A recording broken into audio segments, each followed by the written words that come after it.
اعوذ باللہ من الشیطان الرجیم بسم اللہ الرحمن الرحیم الحمد للہ رب العالمین والصلاة والسلام علی النبی وآلہ۔ اسلامی گھرانہ اس ذیل میں آج ہم والدین کے سلسلے میں گفتگو کریں گے، یعنی ماں باپ کی اہمیت، ماں باپ کے حقوق۔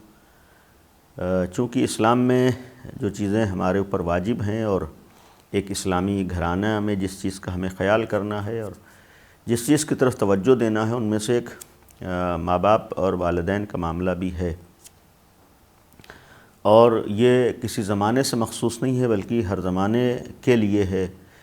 یہ بعض لوگوں کو غلط فہمی ہے کہ آج زمانہ ترقی کر گیا اور آج زمانہ آگے بڑھ گیا ہے، لہذا بہت زیادہ خیال کی ضرورت نہیں ہے، بہت زیادہ توجہ کی ضرورت نہیں ہے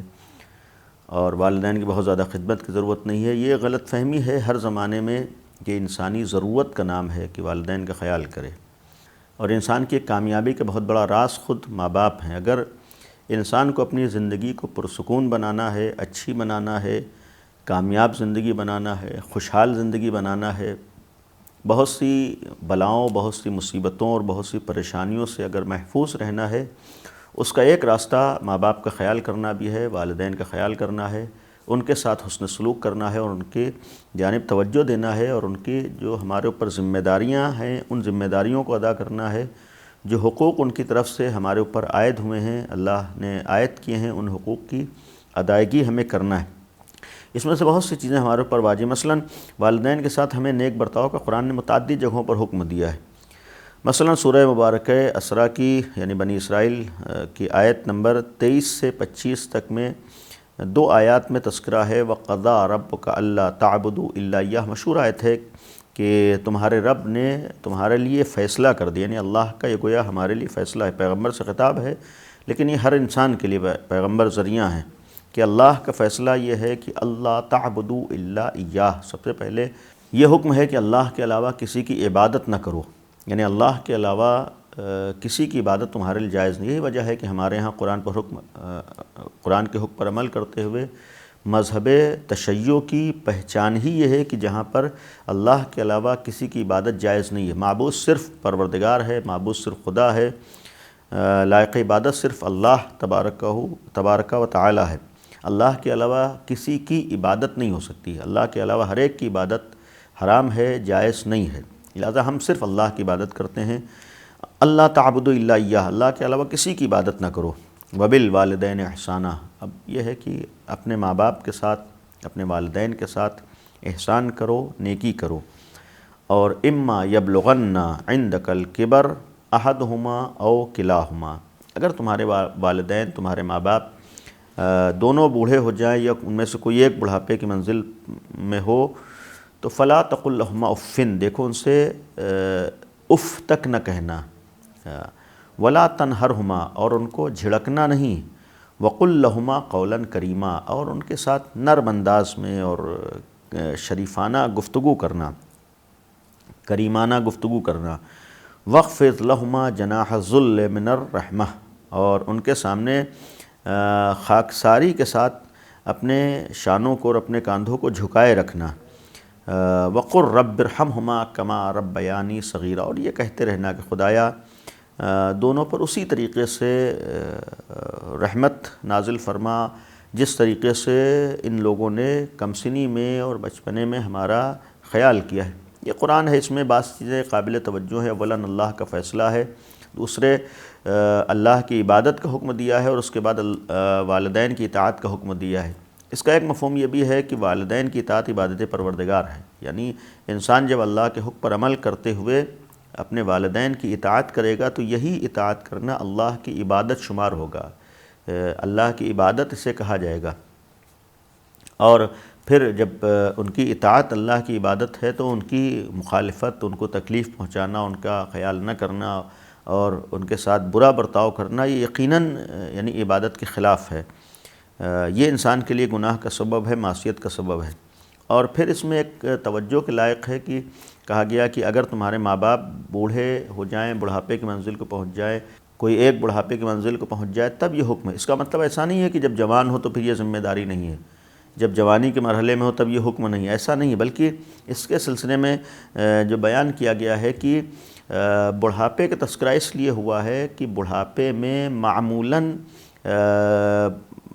بیٹے اور باپ میں یا بیٹے اور ماں میں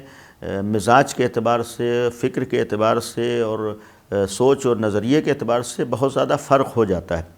اس وجہ سے معمولاً بڑھاپے میں باپ کی باتوں کو برداشت کر لینا، ماں کی باتوں کو برداشت کر لینا انسان کے لیے زیادہ سخت ہوتا ہے، اس لیے کہ خود ایک انسان نوجوانی کی منزل میں ہوتا ہے اور ماں باپ بڑھاپے کی منزل میں ہوتے ہیں۔ اس وقت باپ کی باتیں یا تو زیادہ ناگوار ہوتی ہیں، بری لگتی ہیں، یا سمجھ میں نہیں آتی ہیں، یا اس پہ زیادہ غصہ آتا ہے، تو قرآن نے اس وقت منع کیا ہے۔ یعنی گویا ایک اعتبار سے یہ کہا جائے کہ جس وقت برا لگنا چاہیے اس وقت شریعت کہہ رہی کہ تمہیں برا نہیں ماننا ہے، تمہیں خیال کرنا ہے، تمہیں ان کی طرف توجہ دینا ہے۔ تب ظاہر بات جب جہاں پر اس منزل میں جہاں برا لگتا ہے وہاں منع کیا گیا تو بقیہ جگہوں پر خود بخود منع ہے، یعنی خود بخود اس کا یہ حکم ہے۔ یعنی اس کا مفہوم ہے کہ زندگی کے ہر مرحلے میں، ہر موڑ پر، ہر عمر میں، ہر وقت ہمارے لیے ماں باپ کا خیال کرنا ضروری ہے، اور ماں باپ کی طرف توجہ دینا ضروری ہے، اور ان کے ساتھ حسن سلوک ضروری ہے۔ اور پھر یہ جو ایک جملہ ہے فَلَا تَقُل لَهُمَا اُفٍّ، یعنی لفظ اف تک ان سے نہ کہو۔ اس کے سلسلے میں روایت ہے کہ اگر اف سے کم کوئی ایسا لفظ ہوتا جس سے ماں باپ کو تکلیف پہنچ سکتی تو اللہ اس سے بھی منع کرتا۔ یعنی اس کا مطلب ہے کہ سب سے معمولی جملہ جو انسان ادا کرتا ہے، کہتا ہے، وہ لفظ اف ہے۔ جب یہ سب سے معمولی جملہ منع ہے اور حرام ہے، اجازت نہیں ہے، تو پھر کوئی بھی ایسی بات جس سے ان کو تکلیف پہنچے، کوئی بھی ایسا جملہ جس سے ان کی مخالفت ہو، ہمارے لیے جائز نہیں ہوگی، ہمارے لیے شریعت اجازت نہیں دیتی ہے۔ اس کا ایک مفہوم کلی طور پر یہ کہا جائے کہ کوئی ایسی بات زبان سے نکالنا، کوئی ایسی بات کہنا جس سے ماں باپ کو تکلیف پہنچ رہی ہو، ماں باپ کی مخالفت ہو رہی ہو، ماں باپ کو ستایا جا رہا ہو، تو وہ شریعت میں حرام ہے، جائز نہیں ہے۔ اور اسی طریقے سے شانوں کو جھکائے رکھو، اور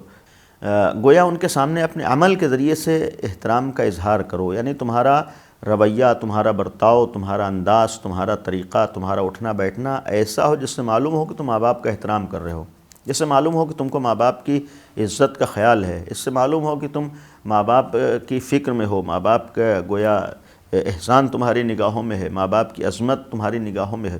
یہ ایک قابل توجہ، اور اسی لیے کہ وَقُلْ رَبِّ ارْحَمْهُمَا رَبَّيَانِي صَغِيرًا، اور ان کے سامنے یہ جملہ بھی کہتے رہو کہ خدایا انہیں بخش دے اور ان پر رحمت نازل فرما، ان کی مغفرت فرما۔ اور اسی لیے اس سے پہلے تھا لَا تَنْهَرْهُمَا، انہیں جھڑکنا نہیں، یعنی کوئی ایسا کام نہ کرو جس سے ان کو تکلیف پہنچے۔ یہاں اگر ہم قرآنی آیت میں دیکھیں، اس آیت میں بھی وَبِالْوَالِدَيْنِ احسانًا، والدین کے ساتھ احسان کرو، اور دیگر بہت سی آیات میں ماں باپ کے ساتھ احسان کا تذکرہ ہے۔ اس احسان سے مراد خود ایک روایت ہے چھٹے امام جعفر صادق علیہ السلام کی، کہ جس میں امام نے احسان کے معنی بیان کیے ہیں کہ یہ جو وَبِالْوَالِدَيْنِ احسانًا ہے، اس کا مطلب کیا ہے، یعنی ماں باپ کے ساتھ کس طریقے کا احسان ہو، یعنی ماں باپ کے ساتھ کیا کریں کہ یہ قرآن کا حکم ہمارے اوپر صادق ہے۔ امام نے حدیث میں فرمایا الاحسان ان تحسن صحبتهما وان لا تکلفهما ان یسألاک شیئا مما یحتاجان الیہ وان کانا مستغنیین۔ ان کے ساتھ احسان کا مطلب یہ ہے کہ ان کے ساتھ تمہاری ہم نشینی، تمہارا ملنا جلنا، اٹھنا بیٹھنا بہترین اور اچھے انداز سے ہو، اور حتیٰ اگر انہیں کسی چیز کی ضرورت ہو اور وہ کسی چیز کی احتیاج رکھتے ہوں تو ان کے اظہار سے پہلے ہی ان کی ضرورت کو پورا کر دو، یعنی قبل اس کے کہ وہ تم سے اس بات کا اظہار کریں اور تم سے کہیں، اس سے پہلے ان کی ضرورتوں کو پورا کر دو، حتیٰ اگر وہ خود بے نیاز بھی ہوں، خود مستغنی بھی ہوں، یعنی خود مستغنی ہے، ضرورت مند نہیں ہے، تب بھی اگر وہ کچھ چاہتے ہیں تو ان کی ضرورتوں کو پورا کیا جائے، یعنی گویا ان کا اس طریقے سے خیال کیا جائے کہ انہیں اپنی ضرورت کا اظہار کرنے کا موقع نہ ملے۔ اگر ہمیں احساس ہے کہ مثلا والدین کو فلاں چیز کی ضرورت ہے، ہمیں اگر احساس ہے کہ وہ یہ چیز چاہتے ہیں، ہمیں یہ احساس ہے کہ ان کا یہ مطالبہ ہے، تو ہم اس انتظار میں نہ رہیں کہ زبان سے کہیں تب ہم کریں گے، نہیں، یہ جو قرآن نے کہا ہے کہ وَبِالْوَالِدَيْنِ احسانًا، یعنی اس حد تک تم خیال کرو۔ اس سے گویا یہ بھی احساس دلایا گیا ہے کہ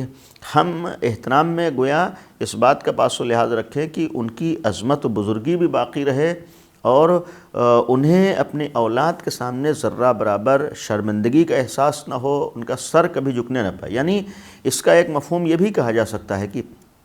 والدین کی ضرورتیں پوری کرنے میں طریقہ اور انداز یہ ہونا چاہیے کہ کبھی والدین شرمندگی کا احساس نہ کریں۔ یعنی یہ نہ ہو کہ اپنے کو احسان مند سمجھے بیٹا، یا بیٹے کا احسان مند سمجھے کہ بیٹے نے ہمارے اوپر احسان کیا۔ نہیں، اس طریقے کا بیٹے کو رویہ رکھنا ہے اور اس طریقے سے پیش آنا ہے کہ جس سے یہ معلوم ہو کہ بیٹا ماں باپ کا خیال کر کے اور ان کی خدمت کر کے بیٹا احسان نہیں کر رہا ہے، بلکہ یہ ماں باپ احسان کر رہے ہیں کہ بیٹے سے خدمت لے رہے ہیں۔ اگر یہی احساس ہو جائے تو آج بہت سے مسائل ہمارے درمیان کے اور ہمارے اطراف کے مسائل حل ہو جائیں۔ اور اسی لیے ہمیں آج کے زمانے میں اور آج کے اس ماحول میں سماج اور ماحول کو نہیں دیکھنا ہے، بلکہ اپنی ذمہ داریوں اور اپنے فرائض کو دیکھنا ہے اور اپنے دین کو دیکھنا ہے۔ دین کے احکامات و قوانین اللہ کے بنائے ہوئے ہیں۔ آج آہستہ آہستہ ماں باپ کی اہمیت سماج میں کم ہوتی جا رہی ہے۔ آج انسان خود مصروف ہے، انسان بزی ہے، انسان اپنے لیے وقت نہیں نکال پا رہا ہے بظاہر۔ تو ایسی صورت میں کبھی کبھی والدین کی طرف سے بے توجہی ہو رہی۔ انہی سارے مشکلات اور پریشانیوں میں ہمیں ادھر کمی نہیں آنے دینا ہے، ماں باپ کی طرف اور ماں باپ کے خیال میں بے توجہی نہیں کرنا، وقت ہمیں نکالنا ہے۔ اور اسی لیے ادبی اعتبار سے وبالوالدین احسانا اس کے سلسلے میں جو کہا گیا ہے کہ یعنی خود کوشش کرنا ہے، یعنی ڈائریکٹ انسان خود خدمت کرے، خود احسان کرے، خود اپنے والدین کے ساتھ حسن سلوک کرے، اچھا رویہ اپنائے۔ لہذا آج اگر بہت سے جگہوں پر بڑے ہونے کے بعد یا بوڑھے ہونے کے بعد والدین کو دوسرے گھروں میں رکھ دیا جائے، یا اس طریقے کے سینٹر قائم ہوئے ہیں جہاں پر بوڑھوں کی نگہداشت ہوتی ہے اور ان کا خیال کیا جاتا ہے، ایسی جگہوں پر لے جا کے ڈال دینا یہ کہ انسان کی انسانیت کے خلاف ہے۔ واقعاً کسی کا کوئی نہ ہو اور خیال کرنے والا کوئی نہ ہو، استثنائی موارد الگ ہیں، لیکن یوں ایسے ہی موقعوں پر انسان کو اپنی انسانیت کا مظاہرہ کرنا ہے کہ جن والدین نے زندگی بھر ہمارا خیال کیا ہے، ہمیں پالا پوسا ہے، ہمیں بڑا کیا ہے، ایک وقت وہ آتا ہے کہ ان کو ہماری ضرورت اسی طریقے سے ہوتی ہے۔ تو چونکہ ان کو ہماری ضرورت ہے، کم از کم یہی سوچ کے انسان خیال کر لے کہ جب ہم کو ضرورت تھی تو وہ ہمارے کام آئے۔ اگر والدین نے ہم کو نہ سہارا دیا ہوتا اور ہمارا خیال نہ کیا ہوتا تو ہم زندہ بھی نہیں رہ سکتے تھے، ہم آگے نہیں بڑھ سکتے تھے، ہم کسی لائق نہیں ہو سکتے تھے۔ ہمیں بولنا بھی انہوں نے سکھایا، چلنا بھی انہوں نے سکھایا، ہمارے لیے غذا بھی انہوں نے فراہم کی، ہمارے لیے سکون بھی انہوں نے فراہم کیا ہے، ہمیں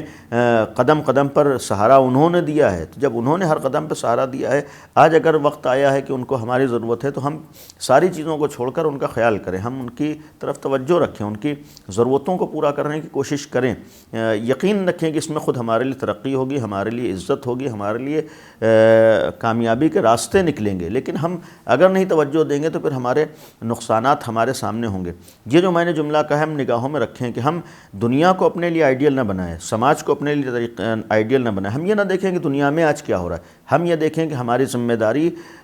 ہمارا نفس ہم سے کیا کہہ رہا ہے اور ہمارا پروردگار ہم سے کیا کہہ رہا ہے، ہمارا دین ہم سے کیا کہہ رہا ہے، ہماری شریعت ہم سے کیا کہہ رہی ہے۔ شریعت ہم سے یہی تو کہہ رہی ہے کہ تمہیں ماں باپ کی ذرہ برابر توہین کرنے کا حق نہیں ہے، انہیں تکلیف پہنچانے کا حق نہیں ہے، تمہارے اوپر واجب ہے کہ ان کے ساتھ اچھا برتاؤ کرو، اچھا سلوک کرو۔ لہذا یہ بھی ایک اسلامی گھرانے کے لیے اور ایک بہترین ماحول کے لیے اور ایک اچھی اور خوشحال زندگی کے لیے ایک پہلو یہ ہے کہ جتنا ہم ان رشتوں کی جانب توجہ دیں گے اور جتنا ہم اپنے والدین کا خیال کریں گے اتنا ہم کامیاب ہو سکیں گے۔ انشاءاللہ اس سلسلے میں بہت سی باتیں ہیں جو بعد کے جلسات میں بیان ہوں گی، لیکن ہم اس بات کا خیال کریں کہ اولاً یہاں اس گفتگو میں بہت زیادہ تفصیلات بیان نہیں ہو سکتی ہیں، لہذا ہم خود اس سلسلے میں اسلامی جو کتابیں ہیں اور جو احکامات ہیں، جو مسائل ہیں، اس کو خود پڑھیں، خود مطالعہ کریں، خود توجہ دیں۔ انشاءاللہ ہمارا ایک سماج، ہمارا معاشرہ بہترین سماج و معاشرہ ہو سکتا ہے اور ہمارا گھریلو ماحول ایک اسلامی ماحول بن سکتا ہے، بہترین ماحول بن سکتا ہے، ہمارا گھرانہ اسلامی گھرانہ ہو سکتا ہے، اور یہ اسی وقت ہوگا جب ہم اسلام کے احکامات پر عمل کریں گے۔ اسلام نے ہمارے سامنے وہی احکامات بیان کیے ہیں جس سے ہم خود ہر جگہ فائدہ اٹھا سکیں اور ہر جگہ اپنے کو ہر طریقے کے نقصانات سے بچا سکیں۔ لہذا عقل بھی یہی کہتی ہے کہ اس راستے پر چلا جائے جس سے فائدے حاصل ہوں اور نقصانات سے ہم محفوظ رہیں۔ اسلام کا مطلب ہی یہ ہے کہ وہ احکامات بتاتا ہے جس سے ہم تمام ممکنہ فائدوں کو حاصل کر سکیں اور تمام احتمالی نقصانات سے اپنے کو بچا سکیں۔ لہذا انہی میں ایک مسئلہ والدین کو طرف خیال کرنا ہے، توجہ دینا ہے، ان کے حقوق کا خیال کرنا ہے۔ انشاءاللہ اللہ سے دعا کریں کہ ہم سب کو والدین کے ساتھ حسن سلوک کی توفیق عنایت فرمائے۔ وآخر دعوانا ان الحمد للہ رب العالمین۔